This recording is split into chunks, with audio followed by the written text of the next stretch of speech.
กองประชุมเผยแพร่แผนดำเนินงานแห่งชาติครั้งที่1 2018-2020 ยุทธศาสตร์แห่งชาติ 2018-2025 และวิสัยทัศน์ฮอดปี 2030 ด้านการศึกษาและสร้างจิตสำนึกด้านสิ่งแวดล้อมและการเปลี่ยนแปลงดินฟ้าอากาศจัดขึ้นในตอนเช้าวันที่ 18 กุมภาพันธ์ 2019 ที่โรงแรมเวียงจันทน์พลาซ่านครหลวงเวียงจันทน์โดยการเป็นประธานของท่านโลนคำอาสนวงศ์หัวหน้ากรมส่งเสริมคุณภาพสิ่งแวดล้อมมีบรรดาผู้ต่างหน้าจากกระทรวงต่างๆที่เกี่ยวข้องจำนวน 48 ท่านเข้าร่วมรับฟังการเผยแพร่และปรึกษาหารือแลกเปลี่ยนคำคิดคำเห็นเพื่อขับเคลื่อนแผนดำเนินงานแห่งชาติแผนยุทธศาสตร์และวิสัยทัศน์ดังกล่าวไปตามครบ3โครงการบุริมสิทธิ์และ5แผนงานเช่น 1. ด้านการพัฒนาและปรับปรุงหลักสูตรการศึกษาและสร้างจิตสำนึก 2. ด้านการจัดตั้งพัฒนาบุคลากรและ 3. การสร้างเครือข่าย5แผนงานประกอบด้วย 1. การศึกษาในโรงเรียนและนอกโรงเรียน 2. การสร้างจิตสำนึก 3. การสร้างความเข้มแข็งด้านการจัดตั้งบุคลากร 4. การสร้างเครือข่าย 5. ประสานงานและการร่วมมือ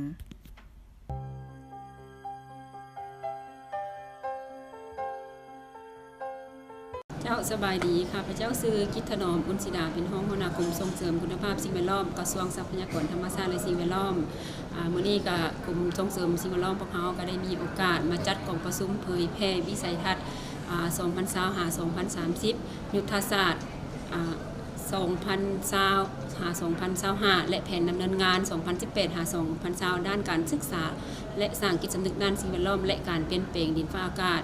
ซึ่งกลุ่มเป้าหมายในกลุ่มของความของกองประชุมมื้อนี้ก็มีจากบรรดาแขนงการต่างๆอยู่ศูนย์กลางเช่นว่าบรรดากลุ่มกองต่างๆภายในกลุ่มกระทรวงทรัพยากรธรรมชาติและสิ่งแวดล้อมบรรดา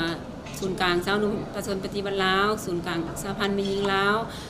กรรมบาลแล้วก็บรรดาครูร่วมงานต่างๆเป็นต้นแม่น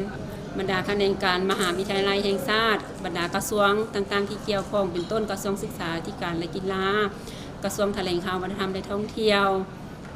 กระทรวงแรงงานสวัสดิการและสังคมและแขนงการอื่นๆที่เกี่ยวข้องเป็นต้นเป็นกระทรวงเกษตรกรรมและป่าไม้สถาบันค้นคว้าวิทยาศาสตร์การศึกษาและภาคส่วนต่างๆที่เกี่ยวข้องซึ่งภายหลังที่ว่าพวกเขาเผยแพร่ยุทธศาสตร์ครั้งนี้แล้วพวกเขาก็ยังมีแผนการที่ว่าจะไปเผยแพร่อยู่ในบรรดาแขวงต่างๆทางภาคเหนือภาคกลางและภาคใต้เนาะซึ่งว่ายุทธศาสตร์ของพวกเขานี่เมนสุ่มใส่5ของเขตเวียกงานหลัก1ของเขตการศึกษาในโรงเรียน2ของเขตการศึกษานอกโรงเรียน3ของเขตการศึกษาและสร้างจิตสำนึกด้านสิ่งแวดล้อม4ของเขตการจัดตั้งการสร้างตั้งบุคลากร5และเป็นการสร้างเครือข่ายการประสานงานร่วมมือต่างๆถึงว่าอยู่ในของ5ของเขตนั้นพวกเขามี3โครงการบริมสิทธิ์และ15กิจกรรมซึ่งว่าอันนี้เป็นเป้าหมายอันนึงที่ว่าพวกเขาเชิญบรรดาแขนงการเข้ามานี่ที่ว่าช่วยกันจะตั้งผันขยายจังไดในบรรดาโครงการบริมสิทธิ์ดังกล่าวให้ผลเป็นจริงและประสบผลสำเร็จในต่อหน้า